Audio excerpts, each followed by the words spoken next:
All right, in this video, we want to discuss the terminology we use to describe the different stages of an infection. So from the time a person is first exposed to a disease-causing microbe until they're recovered from that disease. As we discuss this pattern, these stages of infection, I think we're going to see that there's a lot of similarity to something we've talked about in the past, which is the bacterial growth curve. So previously in our class, we've talked about how if you introduce a microbe into a new environment, it tends to go through these stages. There's the lag phase where the microbe is sort of sensing its environment and preparing to reproduce. There's the log phase where they're reproducing quite rapidly. There's the stationary phase once they've sort of reached their maximum population for that environment and there aren't abundant resources to continue to grow the population. And then there's this death phase, whereas in an environment, the waste products that the microbes create begin to kill those microbes. So hopefully we can reflect on this bacterial growth curve as we think about how a patient infected with a disease-causing microorganism goes through these different stages of infection. So we're going to look at stages of infection, and we're going to create a very similar graph to the one we were just looking at on the last slide. So we're going to continue to demonstrate what happens over time across the bottom axis. And then the line here is going to represent, or the height of the line is going to represent the intensity of symptoms. So the lower the line is, the fewer sort of signs and symptoms there are. And then the higher the line gets, the more intense those signs and symptoms become. All right, so at the far left-hand side of this graph, we'll represent the time zero being the initial exposure to a microbe. And again, we're going to think about what happens over time. So on this graph, I've got these vertical lines to separate the infection into different stages. And so we want to talk about these stages one at a time. So the first stage, this time when they're just after exposure to the microbe, when there are very few, basically no signs or symptoms, we're going to call that the incubation period. So let's add a little bit of detail about this incubation period. The incubation period is the period of time between exposure to an infectious microorganism and the appearance of the first signs or symptoms. So during this incubation period, a person does not have any signs or symptoms. They appear to be and feel as though they are completely healthy. The microbe is making its way to its target tissue in the body. So each disease-causing microorganism affects different organ systems. And so from your first exposure to a microbe to when you start to experience signs and symptoms, well, that microbe is sort of traveling through your body maybe, or making its way to that tissue, figuring out if it has the nutrients it's going to need to be able to reproduce and things like that. So during this time, the microbe is trying to establish itself. It's trying to make its way to that tissue and stick in that tissue. And there's a relatively small increase in my microbial population. So the microbe is not growing rapidly yet. So that's the incubation period. The incubation period is followed by this prodromal stage. So the incubation period was a time of no symptoms. During the prodromal stage, we can see that there's an increase in symptoms. So let's think more about this prodromal stage. So this is a period of early signs and symptoms. It often indicates the onset of disease before we start to see more disease-specific signs and symptoms. So what does that mean? It means that during the prodromal stage, we're just starting to feel sick, but we sort of don't know what kind of sickness we have yet, right? We get the very generalized symptoms of not feeling right, but we don't have any specific symptoms of any one disease. During this time, the microbial population is beginning to grow rapidly. So it found its way to the target tissue where it likes to grow in the human body. and now it's starting to grow real fast, and so it's starting to damage our body. But it hasn't created enough damage yet for us to get those really specific signs and symptoms.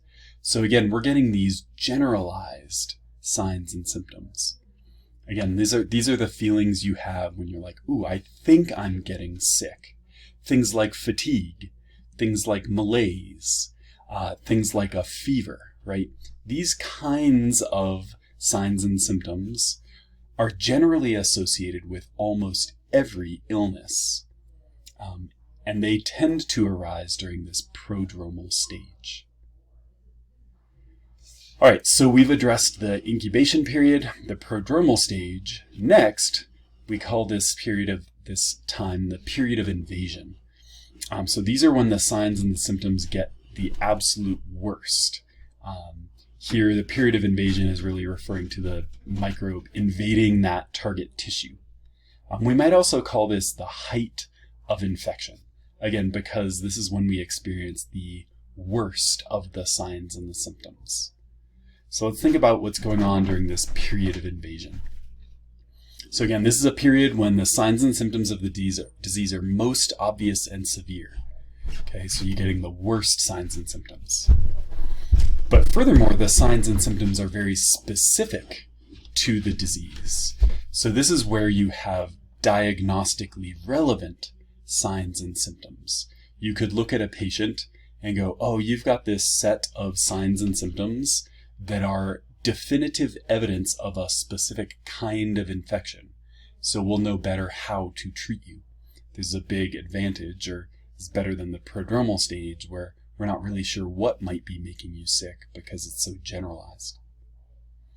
So in terms of what's going on with the microbe, they're continuing to grow rapidly in your body, and they're causing a lot of tissue damage in the tissue where they are growing.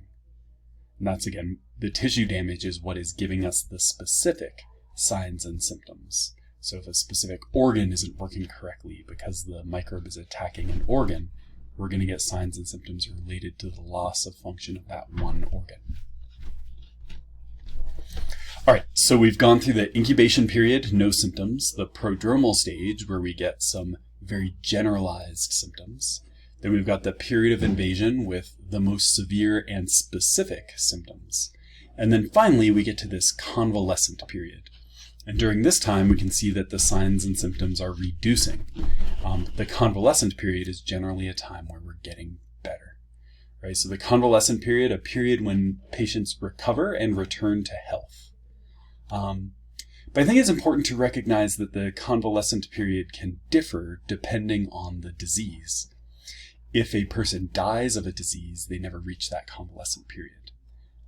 Depending on the specific disease, the convalescent period may be very different. So what's going on here, right, is that our immune system during this convalescent period is rapidly removing the microbes causing the disease from our body and killing them. But again, it depends, the final outcome, let's say, depends on the exact disease that we're talking about.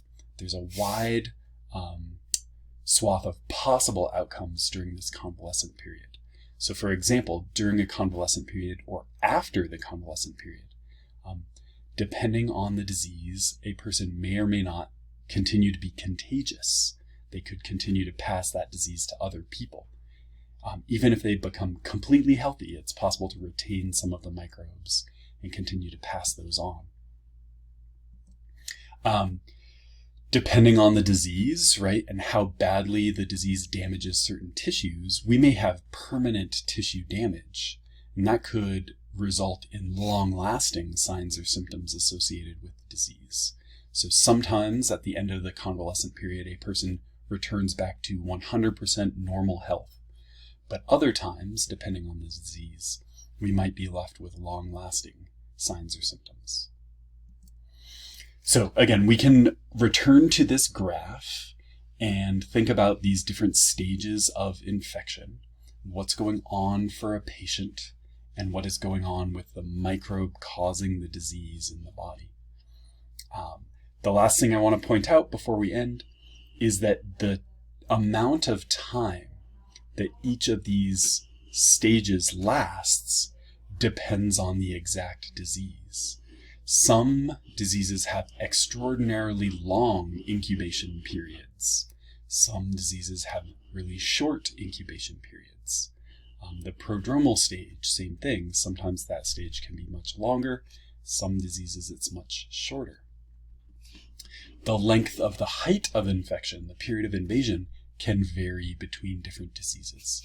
And how long it takes a patient to convalesce can vary between different diseases. So there's no set time for any of these stages, but you, for any disease, should be able to determine what is the typical length of time for any one of these stages for a specific disease. So we'll end there. As always, if you have any questions, I hope you'll let me know. And I look forward to talking to you all again soon.